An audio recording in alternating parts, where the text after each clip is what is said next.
Ooh, yeah. Yeah. A little slow. Little slow jam. There it is.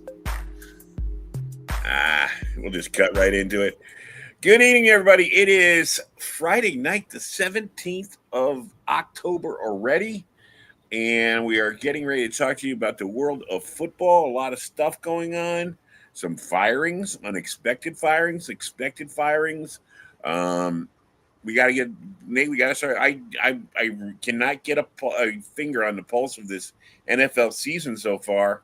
Every week you think somebody's going to break out. I mean, Buffalo's stumbling, the Eagles are stumbling, the Ravens have the injury problems. Maybe Kansas City's back on track. This has been a confusing season. What about for you?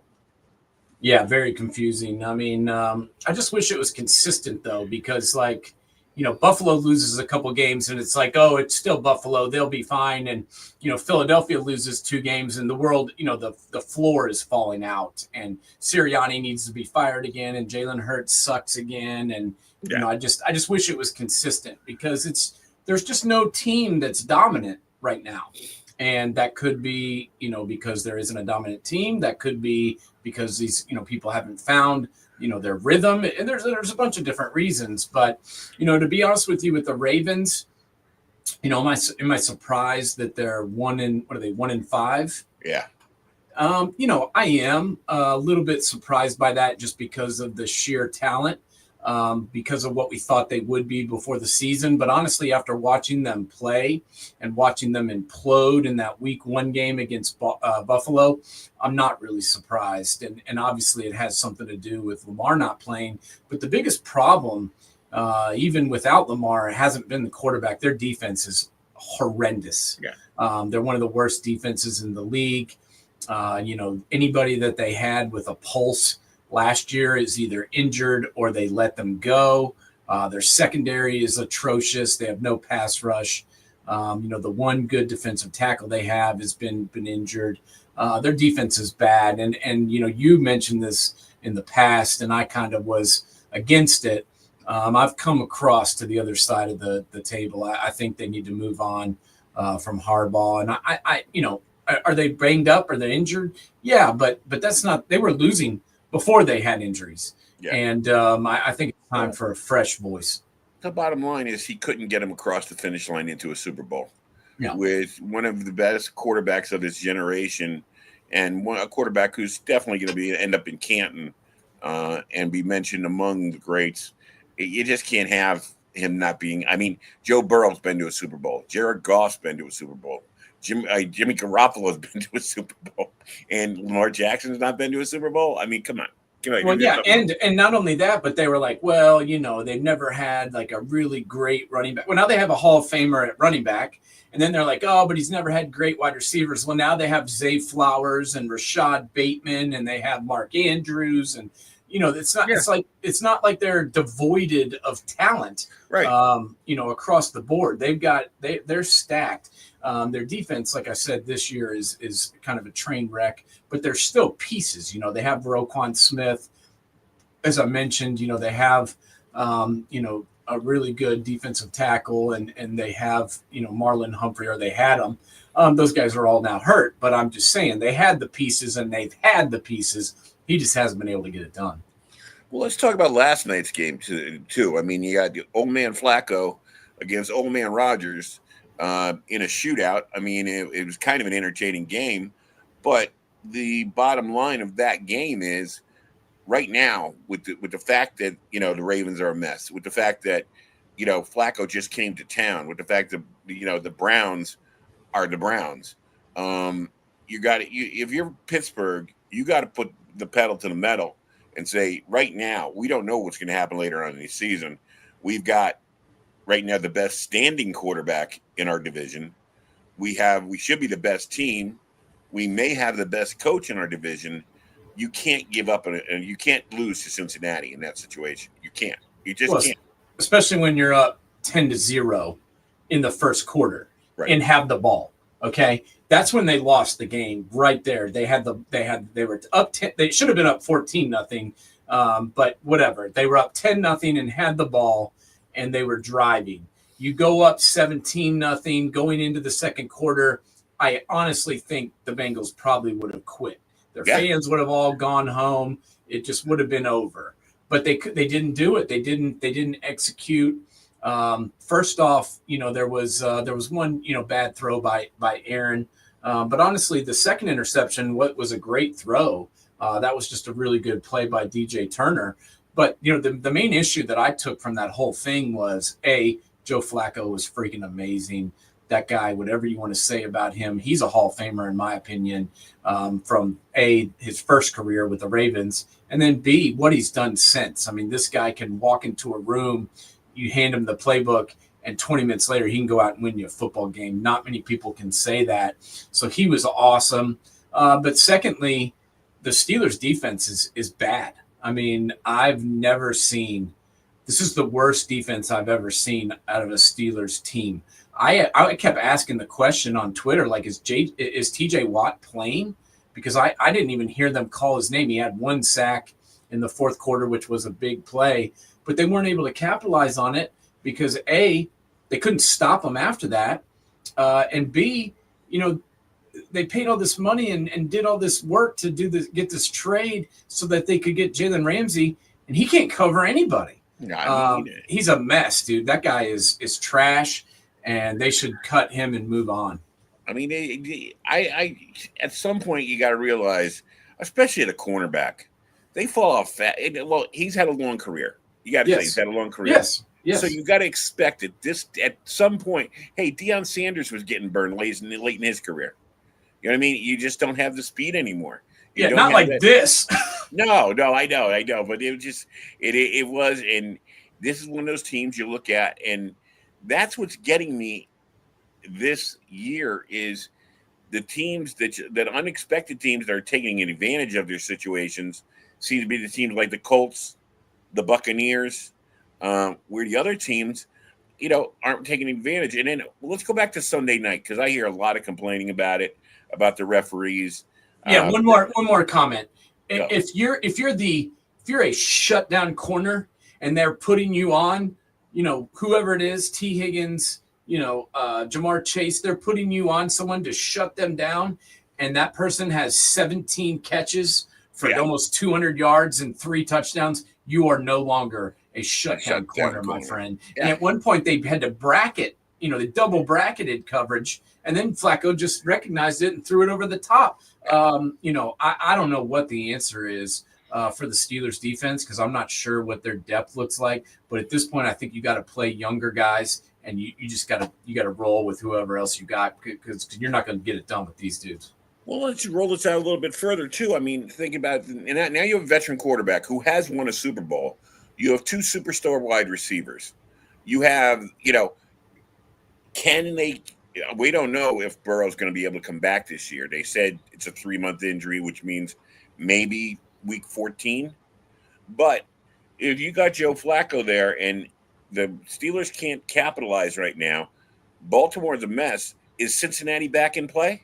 Yeah, I think they are. After that game, they were. If they lost, that was, you hate to say it's a must win, but yesterday they were 2-4. They were downtrodden. They were getting ready to mentally just cash in the season more or less. They went out and got Joe Flacco. That gave him a little bit of life. They all said after the game, I don't know if you listened to the post-game interviews, but all of them said they knew it last week, even though they lost to Green Bay. They were like, we knew, even in the loss, we could tell we had our guy. And it took Joe a little bit of time to get a rhythm with these guys and to get the plays down. But finally last night, he had it all working. And boom, it looked like the Joe Burrow team, and that defense played well because they were, they got the momentum, they got the fired upness, they were just ready to go because, hell, you got this 40-year-old guy out there who's been on the team for 9 days, and he's throwing darts everywhere. So everybody had the belief that they could win, and everybody just gave that much more effort. I definitely think the Bengals are back in play now because they have 2, Pro Bowl wide receivers, first team All-Pro guys. The Chase Brown proved last night if he has a hole, he can get yardage and he can run the football. And the offensive line, gave Joe Flacco time. That was the biggest thing to me. that I took away from the Bengals side of it was they finally got a combination of guys on the offensive line that allowed Flacco to stand back there and throw it. And, it still was TJ Watt over there. It still was Nick Herbig or, whoever it was that the Steelers had. I mean, they still had some formidable guys, and they were able to block them almost the entire game. So that was the biggest thing to me, saying that the Bengals have a chance, because the offensive line proved that they can keep him upright. And the other thing that benefits from it is the fact that Burrow is a pocket passer. It's not like you're asking Flacco to be Lamar Jackson or one of these RPO guys. He's like the offense should fit him pretty well. I mean, right. Burrow can run probably a little bit better than him, but Burrow doesn't like to run, which is a good thing going that way. So now let's go back to Sunday night, because it's the Lions. It was the Lions-Chiefs. Big win for the Chiefs. Big miss for the Lions, because that could have put a big step up in their reputation. But I'm getting a lot of I'm reading online the memes and everything about the referees in that game. I watched it. I try not to concentrate on the referees. Sometimes it's very obvious. Sometimes it's less obvious that one team seems to be getting all the calls. I mean, let's face facts. For when it was Belichick and Brady, they got every call available. Sometimes it's your reputation. If you're Andy Reid and Mahomes, referees are going to give you that third strike or a fourth strike before they call you out. So what did you think of the referees in this game? Did they turn the game? No, I don't think so. I mean, the difference in this game was Kansas City was able to get stops every once in a while, and Detroit wasn't. That was the difference in this game. It wasn't the referees. I mean, I guess they're talking about the play where Jared Goff caught the ball and ran in the end zone. Is that what they're complaining about? Yeah. He didn't get set. I mean, it was a penalty. I mean, I'm sorry, but it was. It was a great play design, great execution, except for the fact that he never got set. And so it was an illegal shift, and they called it. And, you live to fight another day, but I'm sorry. If you're going to gamble like that and go for it on 4th and down all the time, you can't have penalties when you're going for it on 4th down. So, I think it was a penalty. It was unfortunate because it was, like I said, a great play design and a great execution of it, except for the fact that he didn't ever stop. But that being said, the referees didn't decide this game. This game was decided because Chris Jones looked like Chris Jones. And you predicted that. Yeah, I did. He is one of the best defensive tackles of all time. He started a little slow coming out of the gate this season, but he's getting double teamed. Teamed, and he was still getting double teamed, but he was fighting through it, and he looked quick in that game. And somebody who never gets any let me get some shout outs, but somebody who really deserves more credit than he's getting is Leo Chenal, the linebacker for the Kansas City Chiefs. I think he's out of Wisconsin. That guy, when I watched him play for Wisconsin, I was like, man, that guy's a good linebacker. But I never thought, he's going to be anchoring, the Super Bowl defense. He does, man. He is a legit linebacker. He can go out into coverage. He can bust the run. He can rush the passer. There's nothing this guy can't do. And, he is legitimate. And then, the guy next to him, Nick Bolton, is obviously off the chain. And Steve Spagnuolo, if I had needed one guy to call my defense, that's who I would call. He found his niche. I don't think he'll ever really be a head coach again, but he's found his niche for the next 20, 30 years. I mean, the guy's a great game planner for defense. Maybe he'll take over for Reed if Reed ever retires, but I don't know if he ever will. But yeah, he is definitely right up there with the best you'll ever see. Something I was flipping around before we came on the air. I don't know where these guys come up with these things, but there's so many out there that somebody actually put up that the Jets should look into getting Shedeur Sanders.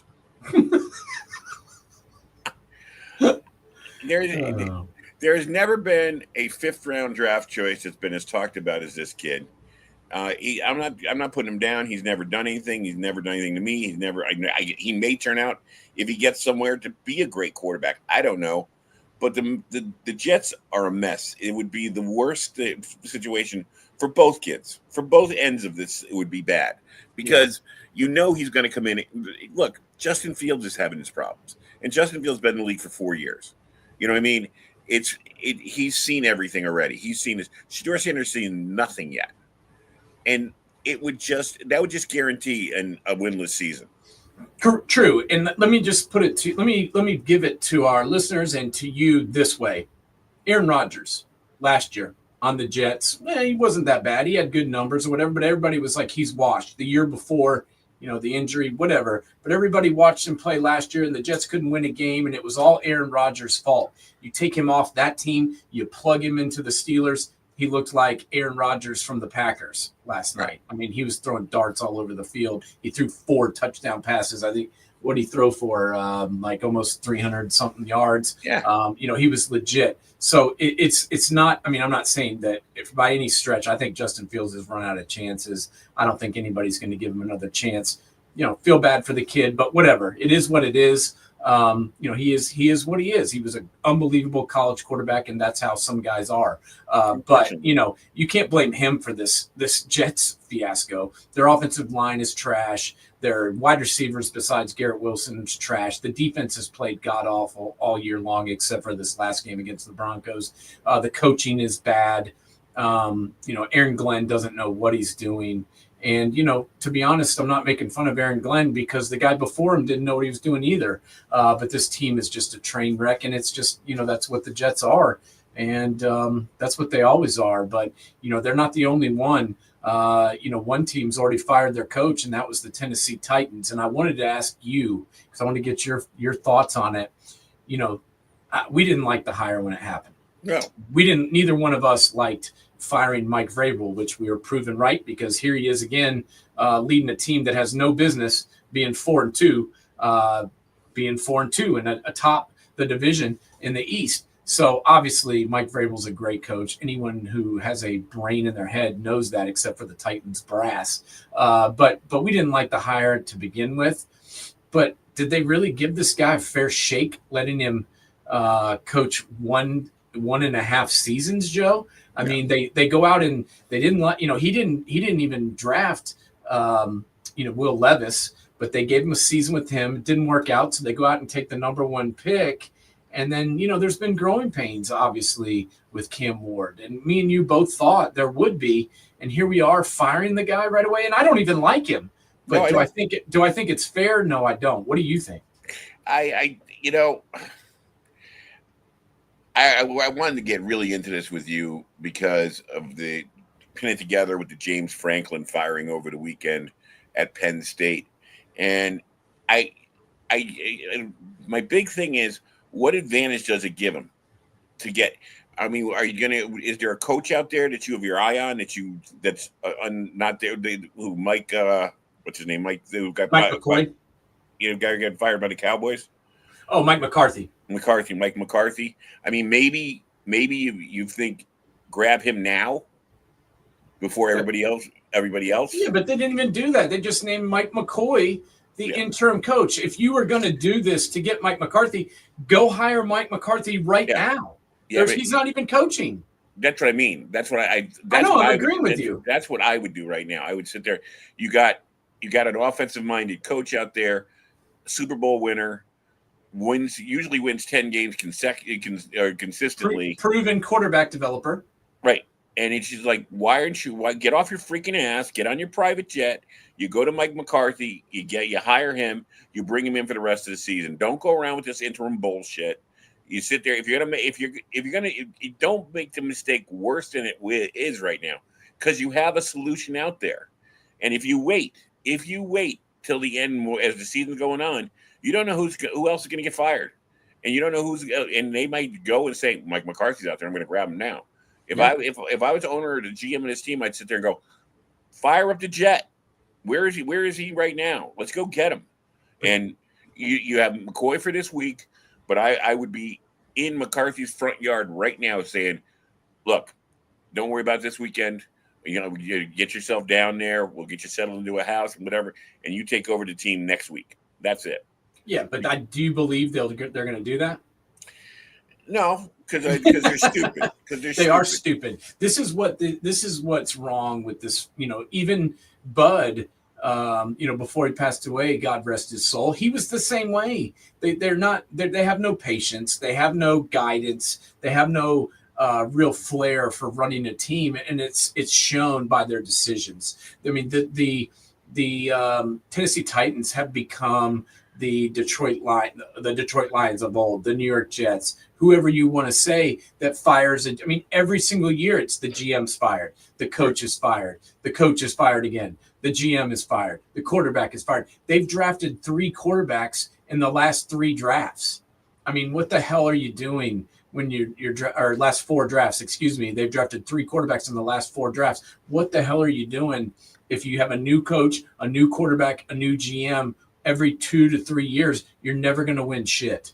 And me and you both know that. So this is it's just a circle of life, or a circle of death, I guess I should say, with the Titans franchise, because it's a joke. And I mean, they're down in a perfect area. Down in I know college is the biggest thing down in that area. College football, they'll never beat out college football, but it is a football starved area. They'll come out. They will come out, and it's a great community. It's a great city. I mean, all they have to do is just put a good product on the field, and they just seemingly don't want to do it. And like I said, the solutions have been there for them. They had the solution in hand, gave up on them. Yep. They have a chance right now to grab their second solution. They're not doing anything about it. Well, they had the coach, and all they had to do was get the quarterback. I mean, bless his soul, Ryan Tannehill did the best he could, but he couldn't. He just wasn't a Super Bowl winning quarterback. Not many guys are. But you move on from him, you bring someone else in, you give Vrabel the keys to the car. They wouldn't do that, and then they move on, and get this. But think back when when they had Steve McNair and Jeff Fisher, that place was rocking.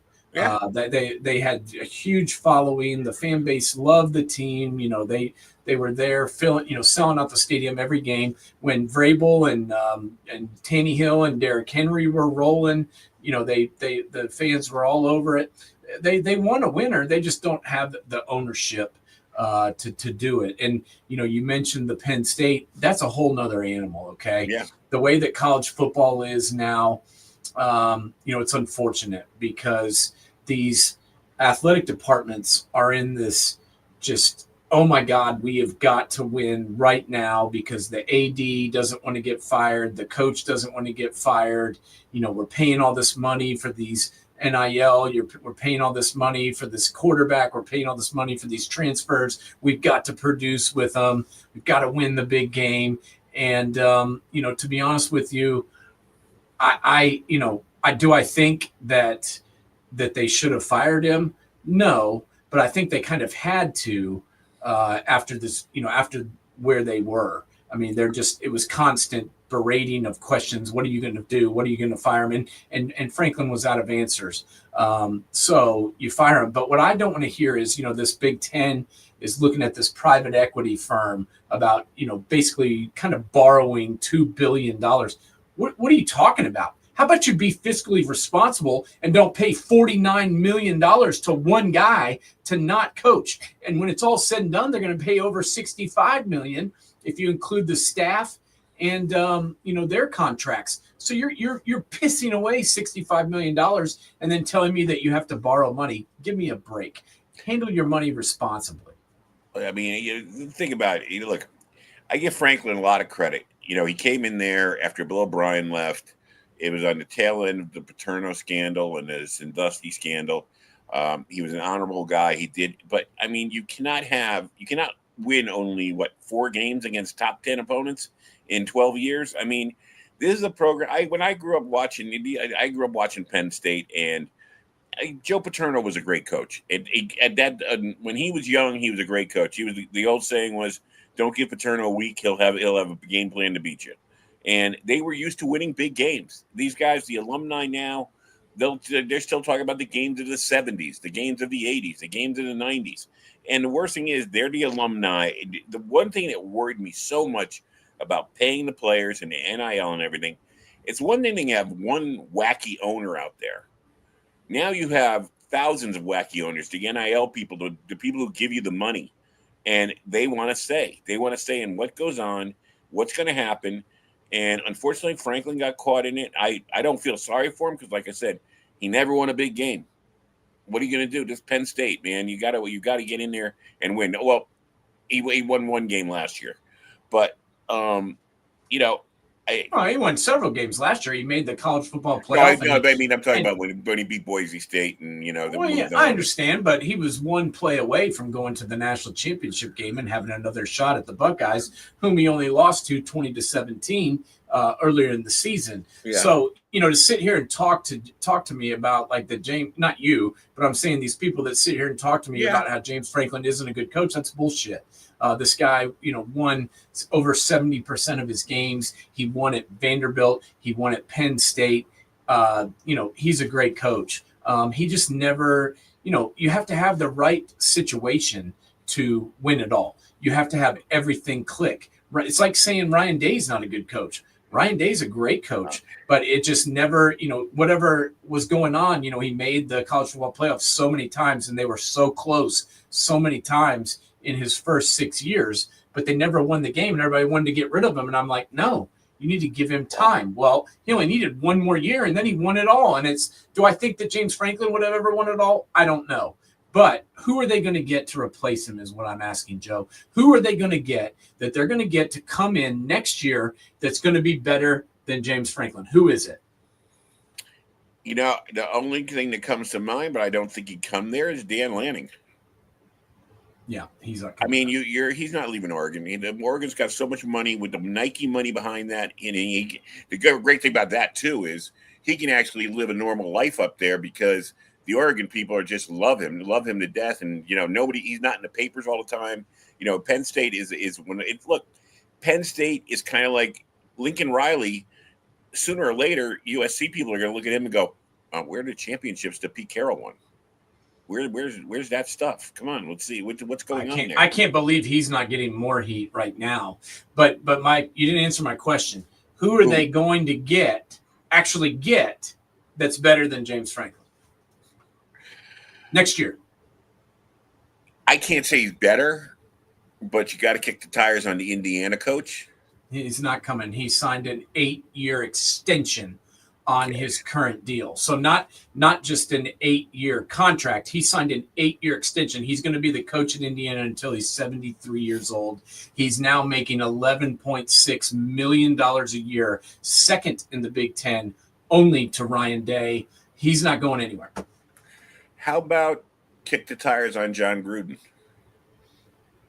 Okay. I'm not opposed to that. Very expensive. I like John Gruden. Expensive. I think he's a very, very good NFL coach. I can't tell you what he is as a college head football coach. We're seeing what's going on in North Carolina right now. Well, he's never been a college head football coach, so I don't know. Could you get him? Yes. Would he come there? Probably. Will they hire him? I don't know. If they went out and hired John Gruden, I would potentially, be okay with that. But I don't think they're going to hire him just because he's never coached college football before. I just think he's walking around with the scarlet letter on his chest because he's suing the NFL. So that makes him radioactive. No NFL team is going to hire him. They should. He's getting to the age of he's got to be in around 60 or older. He's not going to get many more chances. He's an Ohio boy, I believe. I think he comes from the group. He played at Dayton, yeah. So he's an Ohio boy. So you always link Ohio, Pennsylvania kind of together. It's the same type of football and football love of football and everything. And I just think that if you're gonna be Penn State, let's face facts, they're a national product. You can't just bring in the hot young coach. You got to bring in a name coach. And like you said, there's no name coaches out there that you can get. That you're going to get. Now, here's the guys that are out there. This is what I was going to say. The guys that are out there that are better than James Franklin that they, could possibly get. If they went out and they hired Urban Meyer, I would say that is an upgrade for sure. And then they did the right thing. If they hired Nick Saban, I would say they got an upgrade and they did the right thing. a lot of people aren't going to like this, but Jimbo Fisher, he's won a national championship as a head coach. He's won a national championship as an offensive coordinator. If they hired him, I might give you, the thing. The last time that John Gruden coached in college was 1991 when he was the tight ends coach at Pittsburgh. So I just don't know if that would work. But if they hired those three guys, I would give them a little bit of credit. Do I think Nick Saban's going there? No. Do I think that Urban Meyer is going to go there? No. Maybe. No. I don't think so. Do I think they're going to hire Jimbo? No. But I do think that Gruden may get hired by a college because NFL teams won't hire him because he's suing the NFL, like you said. But I do think he may get hired in college football. I think James Franklin is going to get a job next year. Yeah. Because he has to. Because he has to interview and be actively searching for a job to get his $49 million. So he's going to get a job. I think Virginia Tech is a possible landing spot. There's several places. Florida job is going to come open for sure. There's no way that guy keeps his job till the end of the season. They're already 2-4, and they play Ole Miss. They play Tennessee. They play LSU. And they play Florida State. So there's no way that he's keeping his job. So that job is going to be available. So there's a lot of good college jobs that are going to be available. And I think, we'll see James Franklin. We'll probably see John Gruden get a job somewhere. I think Alex Golich, the head coach at USF, he is going to get a job somewhere. I guarantee it. He's saying all the right things right now that he's not leaving South Florida, but I guarantee you he's going to leave. Of course he is. He's leaving. When I first time I heard Franklin, I mean the Gruden thing came to mind for me. Not that I've ever been a big Gruden fan. I don't like him. I don't dislike him. But I just think he's been out of football for too long to not want to jump it back into the game. And I think another thing I would give him a chance for, because he's looking and watching Belichick struggle. And I'm sure he's taking notes going, okay, what's Belichick doing that I don't want to do? And I just think the other thing for Penn State, it's a name. It's a big name everybody knows.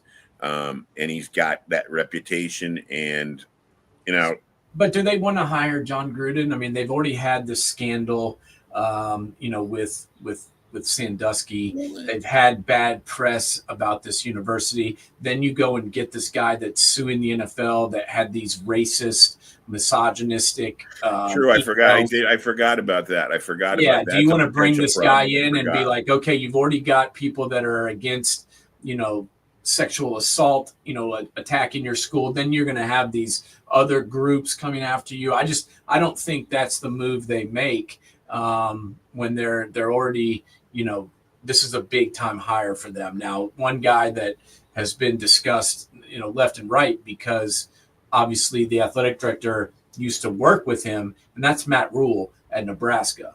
And, he's saying all the right things too, that he's not going anywhere, but Matt Rule's from Happy Valley. Yeah. He grew up there. He played for Penn State. I mean, that's the guy to me that I think is the leader in the clubhouse for the job. That and he's got his history with Temple. So he's definitely a Pennsylvania guy. He knows how to recruit the state of Pennsylvania. Yeah. I didn't even think, because and Nebraska, I mean, that's a hard haul right now. He's so much closer if he goes to Penn State than he would be where he is with Nebraska. I mean, he's done okay over in Nebraska. You can see him moving them in the right direction, but how many years does he want to struggle when he's already at the top of the hill if he's got Penn State? That's what I'm saying. And he's from there. He grew up there. He's from there. He walked on there. He played football there. That's where that's home. Yeah. So I could see him, going back there and being the head coach. What kind of contract does he have with Nebraska? He's due some money. That's the thing. Do they want to pay the buyout for him at Nebraska? On top of the $65 million. There's your $2 billion. Yeah, that's why they're wanting to borrow money. Matt Rule's buyout is $56.28 million. All right, so that's $100 million when you count what's over $100 million. What's owed Franklin and to buy out Rule. Plus, you have to sign Rule. You didn't come in here Correct. for free. Correct. So if he were to leave, yeah, it'd be about 90% of his remaining contract. So he's owed $54 million through 2030, and he would owe them basically 90% of that.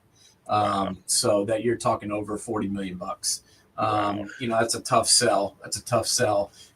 But I can see them wanting to go get him. And another name that's been thrown around is Matt Campbell out of Iowa State. To be honest with you, I think if ever Matt Campbell was going to leave Iowa State, because he could certainly stay there forever if he wanted to. But if ever Matt Campbell was going to leave Iowa State, you got to think it would be this year. They had another season where they started fast. Too bad they lost last week, and now they're I think now they have 2 losses and they've fallen back out of the top 25. But he had them rolling. I would think that this year might be the year that he leaves there. I mean, they say that every year and he never does. But I would just think if he was going to leave, it would be this year. And then maybe he won't. I think I think if he's paying attention after what went on in Oklahoma State, that's that coach getting fired who showed them all the loyalty and been a good coach. Eventually, Iowa State will run out of patience. You know what I mean? So, and unfortunately, they're never going to have all the money and everything you need to compete at a top level where Penn State would give him that. So yeah, that would definitely be an upgrade. And he can win. He can coach and recruit, and it'd be an easier recruit for him actually. So. Correct. But you got to think. Arkansas is opened, UCLA is open, Virginia Tech is open, Oklahoma State is open, Florida is going to be open, Penn State is open. So we're talking about 6 fairly major programs that are already looking for coaches, and we're not even 70% of the way through the season. So, and I honestly think Iowa is probably going to be open at the end of the year because I think Kurt Ferentz is going to retire. Yeah. But there is a guy that I think is built for the Iowa job. You know who I'm talking about, right? No, who? Pat Fitzgerald. Iowa. Oh, yeah. I think he will slide right into that Iowa head coaching job and stay there for 40 years. I mean, see, I didn't bring up Pat Fitzgerald for Penn State because when I look at Pat Fitzgerald, before the scandal got him kicked out of Northwestern, you know how much I loved that guy. I wanted him to go to Notre Dame. I wanted him to go fix Notre Dame, and because he's got that Araparsegian, Paterno, whatever you want to call it. He had a sterling reputation, and it was like that one scandal, whatever went on with the hazing and crap. Even though it goes on everywhere, he took a heavy fall for that. It would be nice to see him get back on.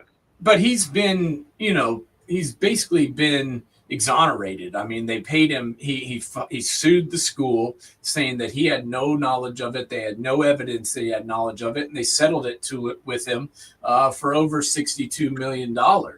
So he doesn't need the money, but I know he wants to coach, and he's cleared his name. Right, and I would put him in the Penn State running. I would too. The only thing going against Pat is, you go. I mean, obviously he did a great job, several times. But if you go back and look, 2021 they were 3-9, and 2022 they were 1-11. So you got to ask him, like, that's the first question I ask him when he come in. What the hell happened in 2021 and 2022, Pat? How can you promise me that was just an enigma of 2 years? What the hell happened? Now you could say, that was kind of when the NIL stuff was starting to go, and obviously Northwestern's not a big player in that. So, you can make that argument, but I'm just saying, I think those are the 2 biggest strikes against him when he walks in is A, he did have the scandal that supposedly he's cleared his name somewhat. But then B, what the hell happened the last 2 years you were the coach? in 2021 and 2022, you were 3-9 and 1-11. That's not good.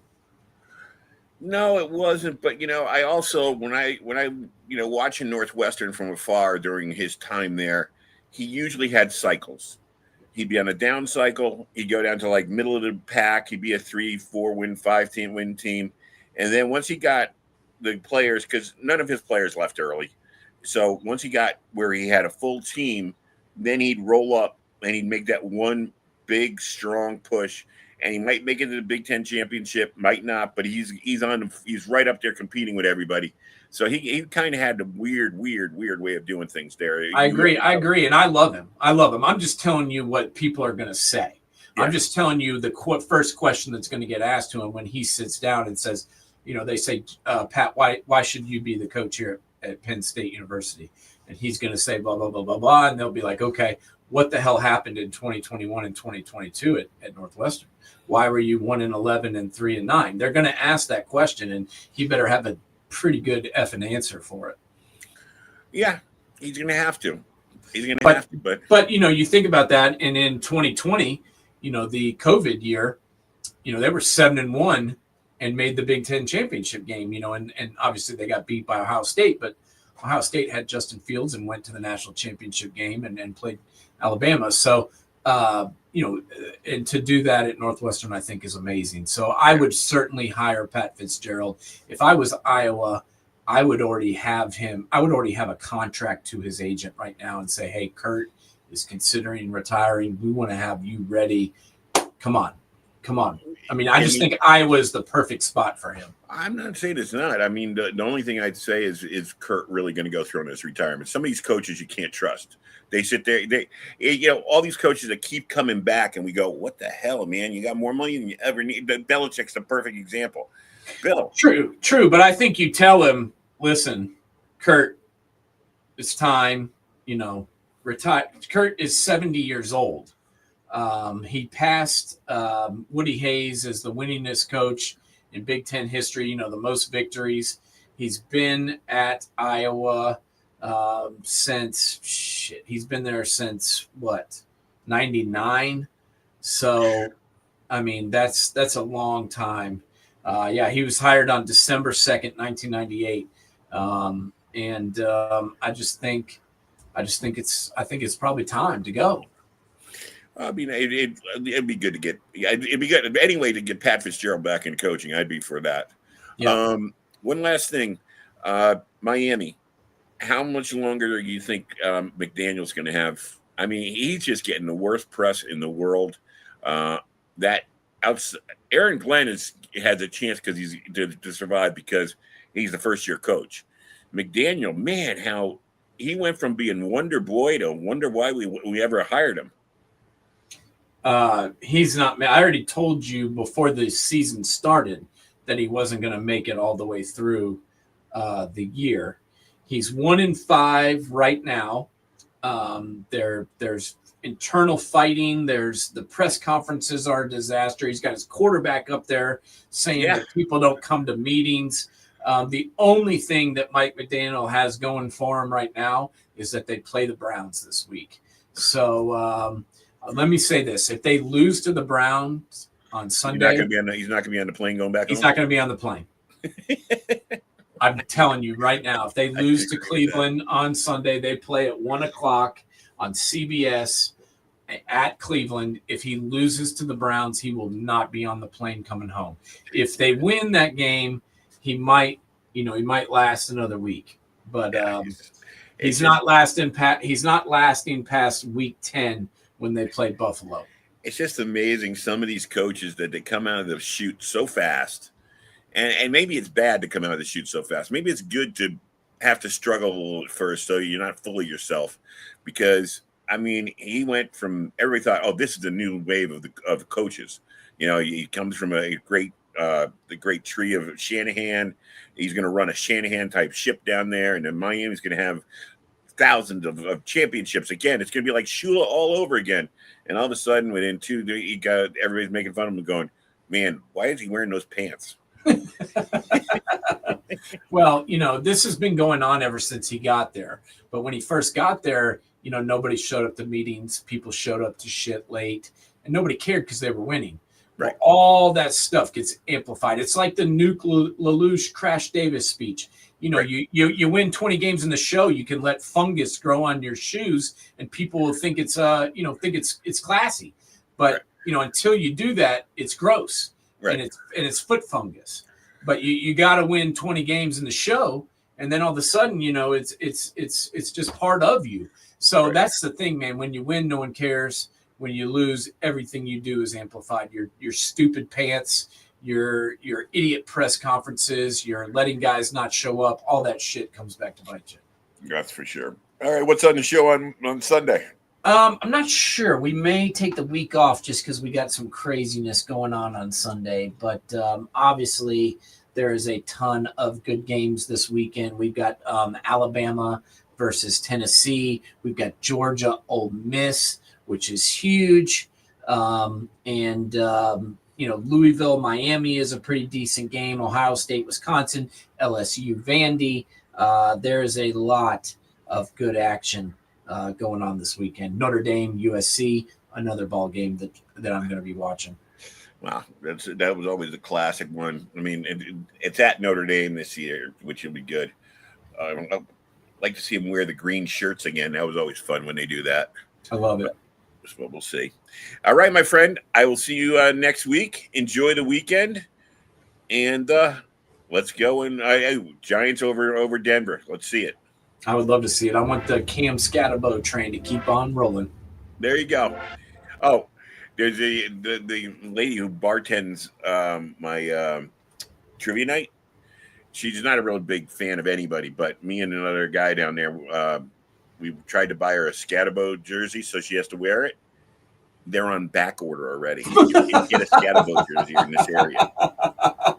They said they're not just stupid in itself. Why, if you've got a guy that people want to buy his jersey, print the fucking jerseys. It's not going to come in till the 19th of November. He'll be on IR by then. This guy is a living legend up here already. Everybody, all you walk around the streets, all you hear is Scatterbo, Scatterbo. Yeah, it's like a new call up here. I don't know. Yeah, well, let's write it down. If he's still running the football by November, what'd you say, 19th? Yeah, I'll get me a jersey too. How about that? There you go. All right. Talk to you later. Later, bro.